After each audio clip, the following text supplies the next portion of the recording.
doing this backwards. I'm showing you the end result here. The next clip will be me spraying this,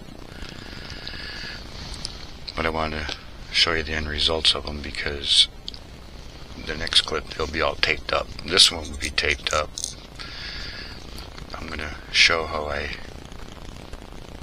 get clean edges and paint the gills. This is just the next step. The first step of painting the gills is where I'm at now. This one you can just kind of see. It's hard to see in the glare of the clear coat, but this is primarily going to be silver with shades of color because it's a deep diver. You want as much light reflection as possible, but you can kind of see the pink. All I did was just the very edge of this gill plate. That's all I did in the pink with this one, but you can kind of see it.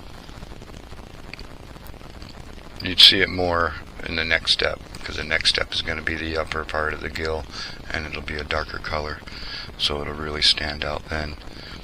But you can see it, and everything's done on both sides. Maybe you can see that side better, I don't know. And I did that with a stencil that I made myself. It even says right on it, deep stub. It's a deep water stubby.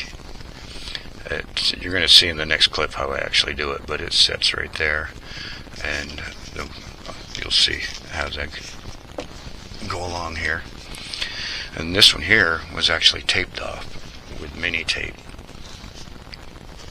This is actually masking tape, but it's only 1/8 of an inch wide. You can buy this. I bought this on Amazon.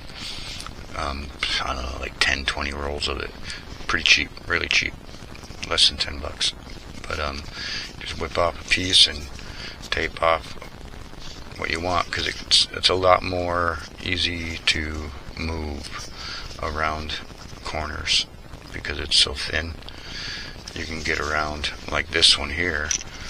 I went around this whole gill plate with one piece because it'll curve right around it really easy, and you'll see that.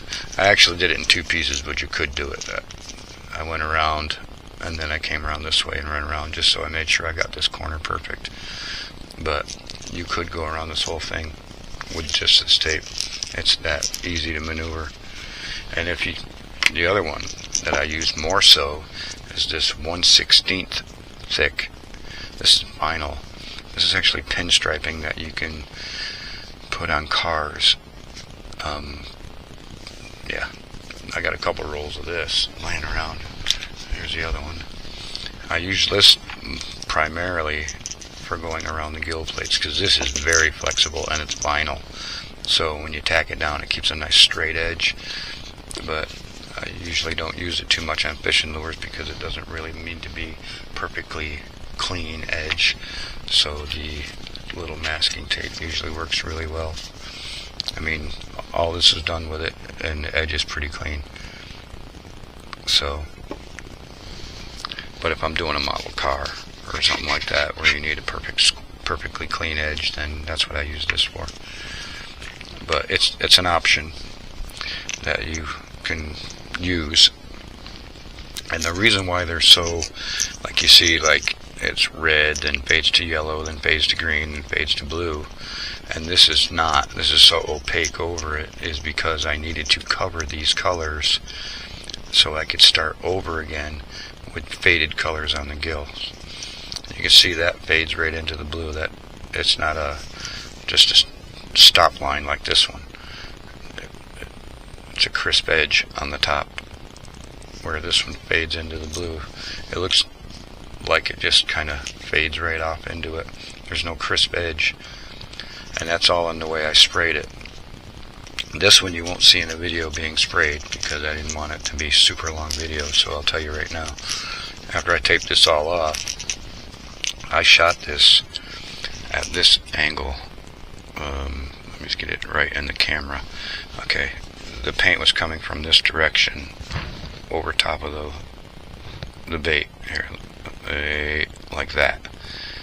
Okay, so the paint was being shot like this, so that when it went over this edge, it just faded over this edge. It wasn't like I sprayed it right directly at it, so it faded over. I didn't want it to fade completely over because I wanted that blue. So the more you lean it this way, the overspray flows right across it, straight across. It doesn't land on anything as much. But I wanted it in the eye because that is actually going to be a contrasting color to the eye I'm going to put in there. But that's how I did that one. Whereas this one, I sprayed until it covered, because all these colors you see here continued all the way through this. So I needed to spray it thick enough where it would cover those colors completely, because these are going to be different colors yet, but you need a lighter color so to go over them. A, because it's easier for me to see it, but this will be a much darker color than what it is now, and it'll fade into that green.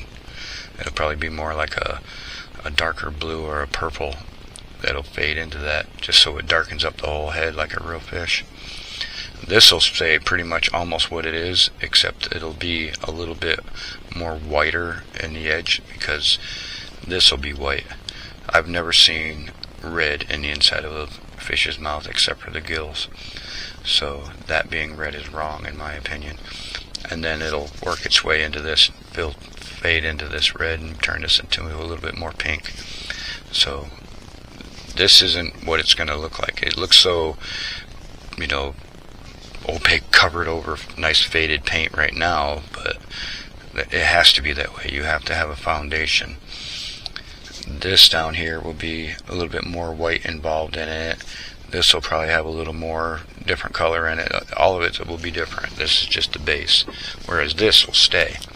This is going to stay that color, because I'm going to shoot another color from this way, and it's going to lightly fade into that, and I want that transition to be from the darker to the lighter, so that's going to stay like it is. I'm not covering that up with anything else other than the fade that comes from this paint from this direction, and that's it.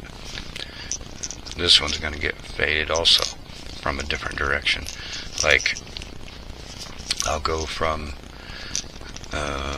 let's say, if we get this in the camera the right way, but you can see where I put this pink all the way around the front of it. That's because I needed that lighter color for the next darker color that's going to go from the nose out to the eye, and I'm going to shoot that this direction, so I don't cover so much of the blue, but I want to cover this pink here enough to go into the eye socket and fade it out this way.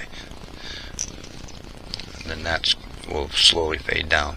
So the only real pink part of this will be at the very edge down here, where this fade will come around, probably with a darker blue or a purple. And then that one will pretty much be done. We'll put eyes on that one. This one will take a few steps. I may show them in a different video, but this is going to be a long enough video. The next clip to this video is like 14 minutes long as it is, so in fact I'm probably going to end this one right here. But I just wanted to explain, because what you're going to see next is me actually doing what's going on here, or this end result, but they're going to be covered with tape, so you're not even going to recognize them. So let's get to that right now. That looks like a lot of masking, but it's really not. I used this right here, and sometimes stencils are quicker. I also use those, but I make my own. But I really wanted to do some detail. I lowered my air pressure, and we're going to put a little bit of bubble gum. There's quite a few food name products or paints in this collection.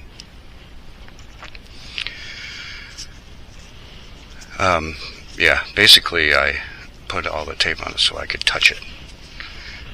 It's not freshly painted, but there is clear coat on it, and clear coat, even if it's been dry for days, even can put fingerprints in it. So I just lightly put tape around it. So, and now we're just going to go ahead and try to do some detailing here.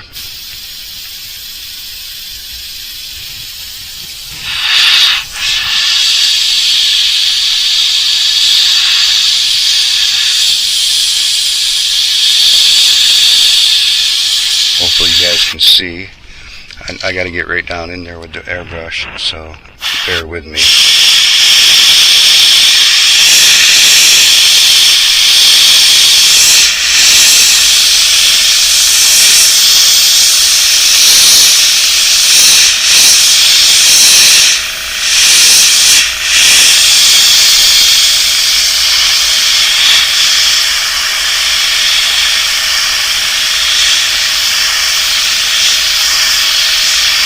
Using very low air.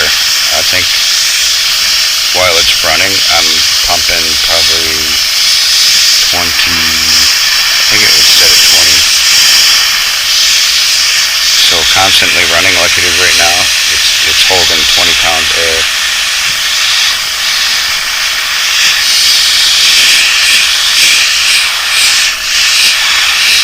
But I'm barely, I'm putting that much paint out. And that's how slow I gotta move. But I'm also turning the air on and off. So I'm blow drying it as I'm going, so I can keep going. Because once you got a nice flow, you want to try to keep it going, always.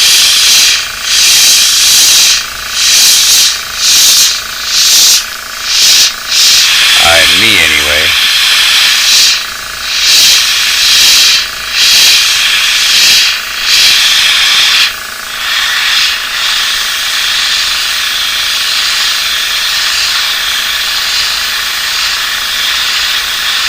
Airbrushing is awesome when it works good for you. Spend a lot of time messing around trying to clean it all the time, and you know, it kind of turns you off from wanting to use one sometimes. I remember those days in the beginning of actually learning, asking it all the questions in the world and asking the wrong people, getting on internet groups and dealing with cocky people who know everything. And I don't know everything. I never will know everything, and neither will the people who think they do. But to me, it's just a lot of fun. You know, it did take a little while to get to the point of knowing how to mix my paint, and now I just do it. It's just, I've been doing it for so long. I know how much water to put in, or whatever additives, thinners I'm using. Sometimes I just use straight up 50-50 alcohol because I want it to flow off the needle. This paint right here, I mix in cups like this, and I mix it with distilled water. I always use water-based paint, water-based acrylic, but I mix it. I'm going to paint while we're talking so I don't get dry tip. I mix it with distilled water up until the point where I think it's almost there, almost to the point of where I like it, and then I will add a 50-50 mix of alcohol for the last remaining little bit to get it to the consistency and the thickness and the sprayability that I'm looking for. And the alcohol, in my experience anyway, helps it flow better off the end of the brush. I get a really, I mean, look how nice and even that is. Now sure, I'm going very lightly, like you can barely even see it, you know, and it's such light coverage over and over and over again, it can't help but be perfect, but that's how it's supposed to be. I'm not painting right now, I'm drying. This will have a little bit of a luster to it. But I really, really like these paints. I'm liking them more and more. The more I use them, the more I like them. They're easy to mix, thin down. Takes very little to thin them down. It's not like you're trying to spray craft paint where you got a big old blob drops out and then you got to try to mix that. It's nothing like that at all. It's really good paint. I like it.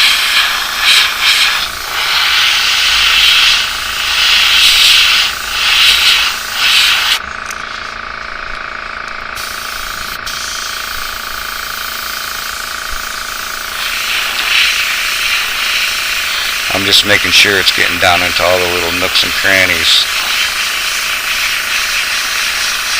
Because once it's done and I peel the tape, there's no going back.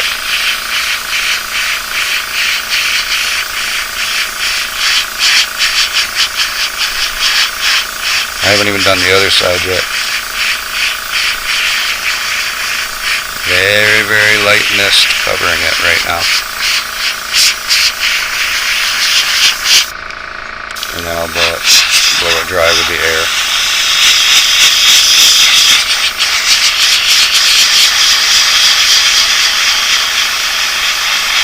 I'm putting it on a little thick because there's red, there's green, because of what I painted before. So I put it on a little thick to be able to cover that.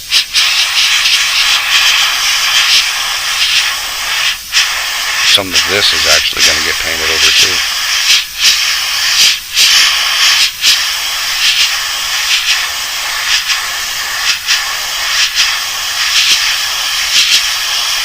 I'm going to let this side completely dry before I do the other side because I'm going to have to touch it and I don't want to be touching this paint.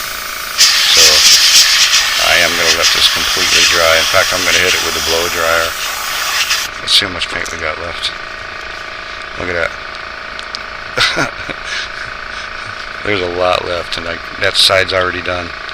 But I have other lures set up. I have that one. And I also have this one that I actually made a stencil for. Here, let's do that real quick. Let's see if we can. I think I gotta take like that. And you take your stencil. Hopefully I'm getting this in the camera. Let me put my gun down first. Brush down for a second. Excuse the burping. It takes a minute to see. You can see I have deep stub. It's a deep diving stubby.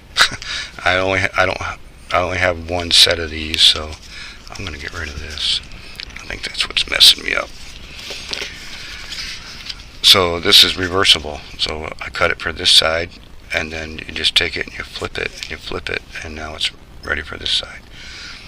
But yeah, it takes a minute to cut it exactly the way you want it, and to be able to cut all around this one would have been, because of the length from here to the front of this, it would have been a really odd cut, where this one I can just set it right in nicely. We're going to try this right now so you can see. I really only want to try to shadow this, and you'll see what I mean in a second here. I got to get it just where I want it, just like that.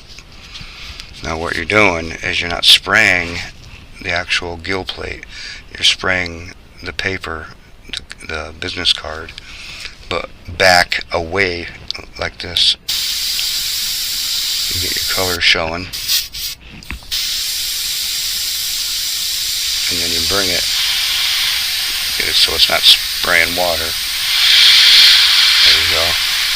And then just bring that line up and just do the edge.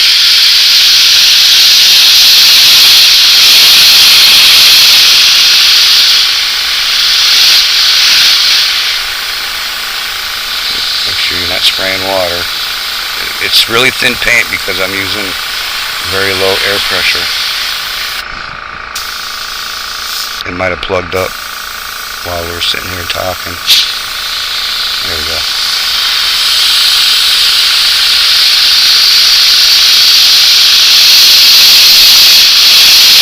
I only want so much of this to be pink.